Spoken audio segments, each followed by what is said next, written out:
Bismillahirrahmanirrahim. Assalamualaikum warahmatullahi wabarakatuh. Bertemu saya kembali dengan Ustadz Ilham, masih bersama dan membahas teks deskripsi. Oke.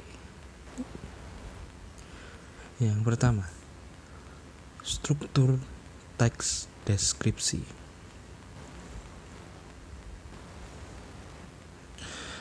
Yang pertama adalah identifikasi. Identifikasi memiliki 3 bagian, yaitu pernyataan menggunakan objek yang akan dideskripsikan. Kedua, pernyataan harus menarik dan mampu mengajak. Contoh di kiri ini, kain songket Palembang merupakan kerajinan khas masyarakat Palembang. Kerajinan songket ini termasuk hasil industri rumah tangga. Para wanita biasanya menekuni kerajinan tenun ini. Yang kedua, deskripsi. Deskripsi dibagi menjadi 2 macam, yaitu penggambaran tentang objek, kondisi objek yang dapat ditinjau dari beberapa segi, seperti lokasi, orang, cuaca, dan ukuran.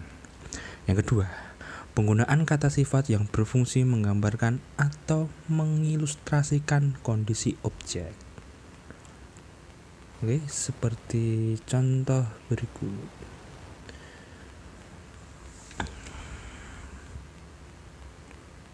Tenun songket.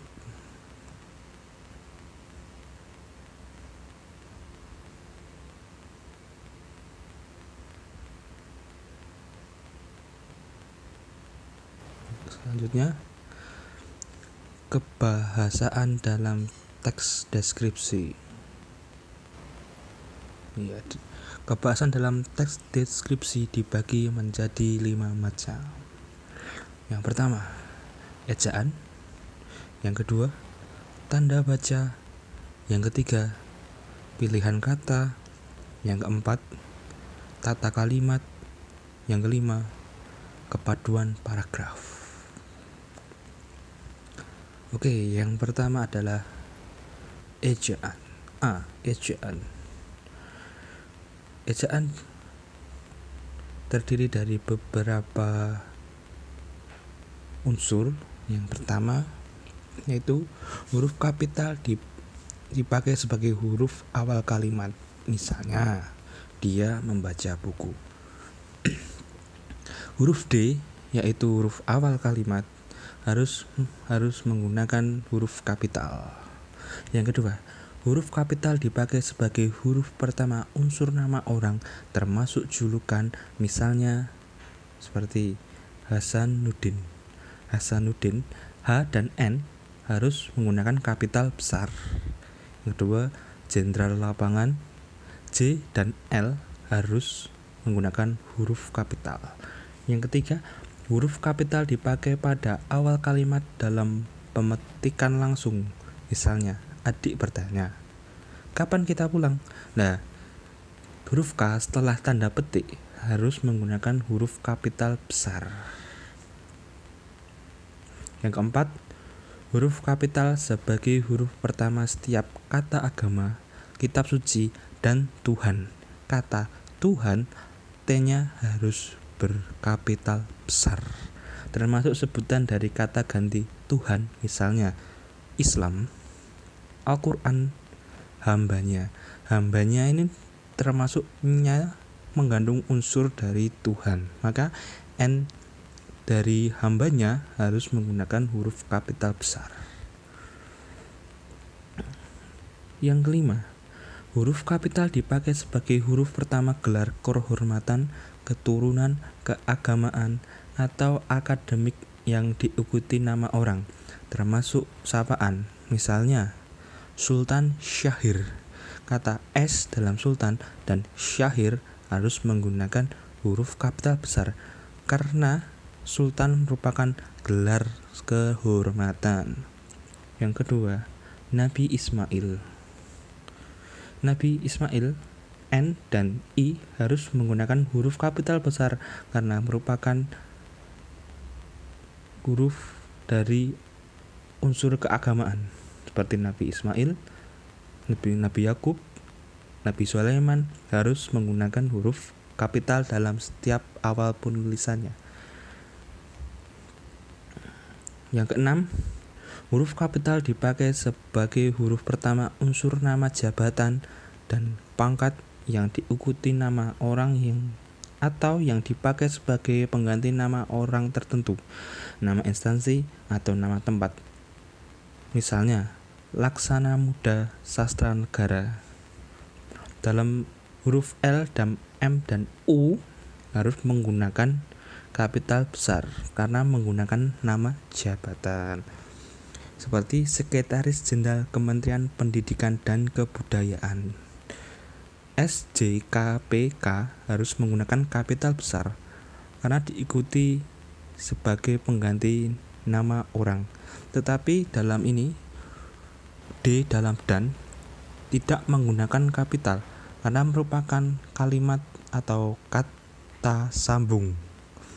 Seperti contoh dan atau itu sebaiknya bahkan jangan menggunakan huruf kapital karena bukan unsur dari sebuah jabatan. Oke. Yang ketujuh, huruf kapital dipakai sebagai huruf pertama nama bangsa, suku bangsa, dan bahasa. Misalnya, bangsa Inggris. Dalam Inggris menggunakan kapital besar. Suku Jawa. J dalam Jawa harus menggunakan kapital besar. Bahasa Minang, M dalam Minang harus menggunakan M besar. Kedelapan, huruf kapital dipakai sebagai huruf pertama nama tahun, bulan, hari, dan hari besar atau hari raya. Misalnya, tahun Hijriah. Dalam Hijriah, H harus menggunakan huruf kapital, termasuk hari Senin. Hari Senin, S dalam Senin harus menggunakan huruf kapital besar. Yang terakhir, Idul Fitri. I dan F dalam Idul Fitri harus menggunakan huruf kapital. Yang kesembilan, huruf kapital dipakai nama peristiwa sejarah, misalnya Perang Dunia Kedua, Konferensi Asia Afrika. Yang ke-10, huruf kapital dipakai sebagai huruf pertama nama geografi, misalnya Bukit Barisan. B dalam Bukit Barisan harus menggunakan huruf kapital. Dataran tinggi Dieng harus menggunakan huruf kapital besar. Jalan Sumatera, J dan S harus menggunakan huruf kapital. Termasuk Gang Kelinci harus menggunakan huruf kapital dalam penggunaan G dan K. Jika kamu menulis alamatmu sendiri, maka harus dalam setiap huruf pertama dalam penulisan kata alamatmu harus menggunakan huruf kapital, seperti menulis kata skip. Nah, S dalam skip itu harus juga menggunakan huruf kapital. Yang ke-11, huruf kapital dipakai sebagai huruf pertama semua kata, termasuk semua unsur bentuk ulang sempurnanya. Dalam nama negara, lembaga, badan organisasi, atau dokumen, misalnya Republik Indonesia. R dan I harus menggunakan huruf kapital. Undang-undang dasar. Undang-undang U dan D dalam dasar harus menggunakan huruf kapital. Lembaga Dakwah Islam Indonesia. Huruf L, D, dan I dalam kata Lembaga Dakwah Islam Indonesia harus menggunakan huruf kapital. Yang ke-12, huruf kapital dipakai sebagai huruf pertama setiap kata dalam judul buku, karangan, artikel, dan makalah, serta majalah dan surat kabar. Misalnya, saya telah membaca buku Tata Bahasa Baku Bahasa Indonesia. T, B, dan I dalam penulisan awal menulis buku harus menggunakan huruf kapital. Yang ke-13, huruf kapital dipakai huruf pertama unsur singkatan nama gelar, pangkat, atau sapaan. Misalnya SPD, SH, KH atau Kiai Haji, dan DR atau dokter, dan lain-lain. Lanjutnya, tanda baca. Tanda baca ini terdiri dari 8 tanda, yaitu tanda titik, tanda koma, tanda titik 2, tanda hubung, tanda tanya, tanda seru, tanda petik, dan terakhir tanda kurung. Seperti dalam contoh buku Mari Bahasa Indonesia halaman 18. C. Pilihan kata. Pilihan kata hakikatnya merupakan pilihan kata yang tepat dan selaras dalam penggunaan sehingga dapat memberikan kesan atau makna atau efek sesuai harapan. Penguasaan kosakata ini menjadi salah satu ciri pilihan kata yang tepat dalam menyusun sebuah teks deskripsi. Semakin banyak kosakata yang kamu miliki, semakin banyak pula kata yang sangat tepat untuk kamu pilih sehingga tulisanmu mampu memberikan gambaran sejelas-jelasnya dan mampu menimbulkan efek emosional tertentu pada pembaca. Seperti contoh, para siswa baru melihat pertandingan antar kelas dengan penuh semangat. Atau para siswa baru menyaksikan pertandingan antar kelas dengan penuh semangat. Dalam contoh yang pertama ini, ketika anak-anak mendengar contoh tersebut, lebih enak mana? Atau yang A atau yang B? Yang pastinya lebih enak B, karena kata menyaksikan lebih enak didengar ketimbang kata melihat.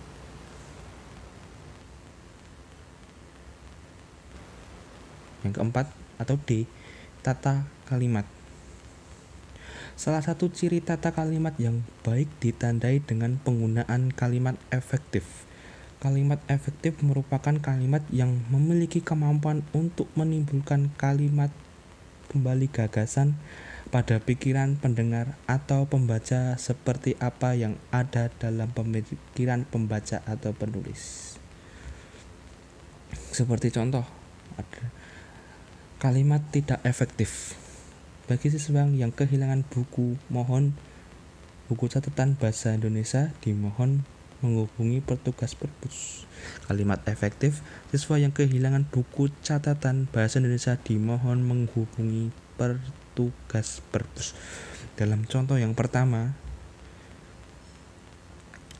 lebih enak didengar mana antara yang pertama ini atau yang kedua ini? Yang pastinya yang kalimat efektif, karena kalimat kata bagi merupakan pembuangan kalimat yang sangat fatal. Karena sudah kata-kata bagi, ada siswa, lebih baik menghilangkan bagi. Kepaduan paragraf. Paragraf yang padu ditandai dengan adanya kekompakan antar kalimat serta memiliki hubungan timbal balik secara bersama-sama membahas satu gagasan utama. Kalimat hendaknya tidak menyimpang dari gagasan utama atau meloncat-loncat.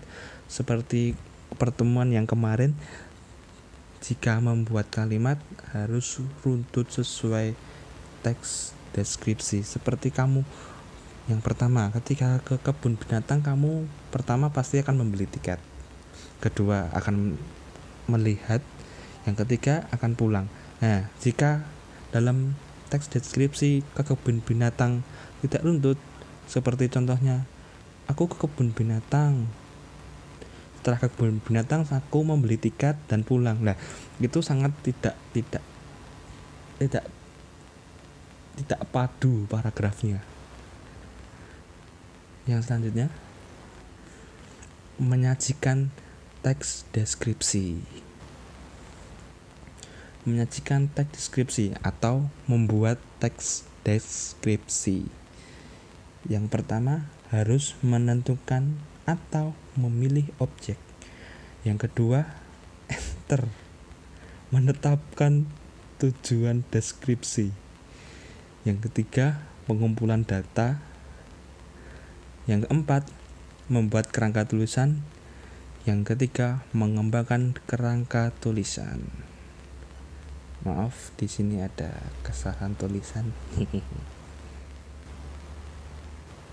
Yang pertama, menentukan atau memilih objek. Objek merupakan sumber data sekaligus sasaran dalam penyusunan teks deskripsi. Jika ada suatu objek atau rumah kamu akan menjadi bahan teks deskripsi, maka kamu harus melihat rumah itu secara detail, baik dari jumlah kursi itu, adakah jendela atau jumlah pintu di dalam rumah itu, atau jumlah kamar mandi. Kamu harus benar-benar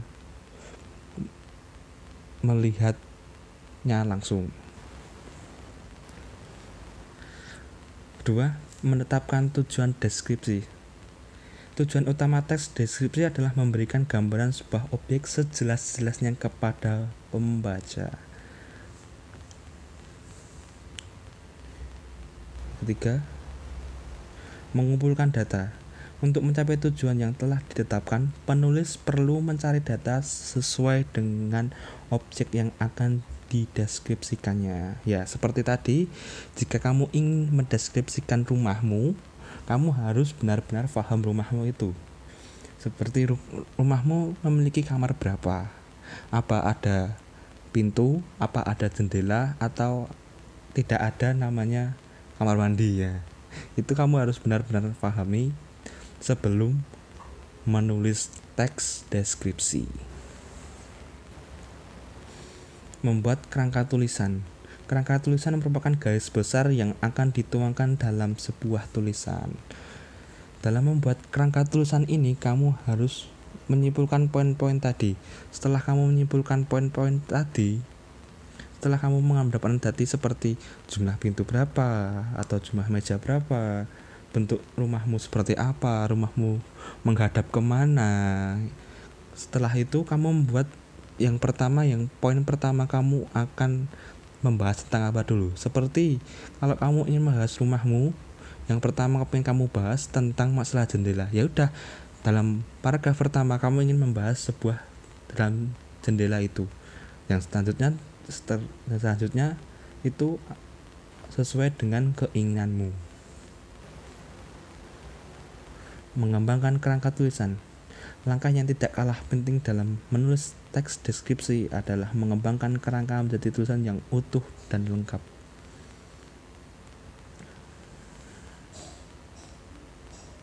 Yang terakhir, tugas.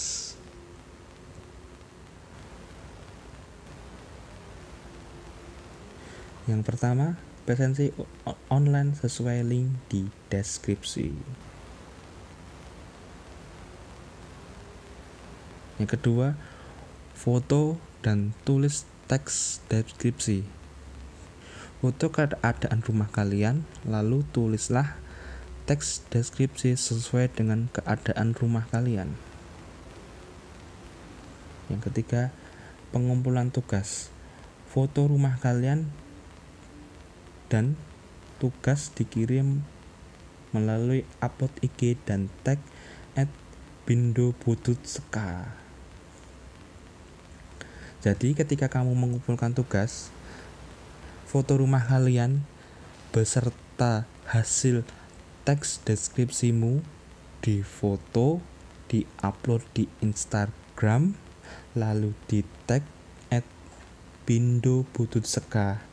Dan jangan lupa akun jangan di private atau di pribadi.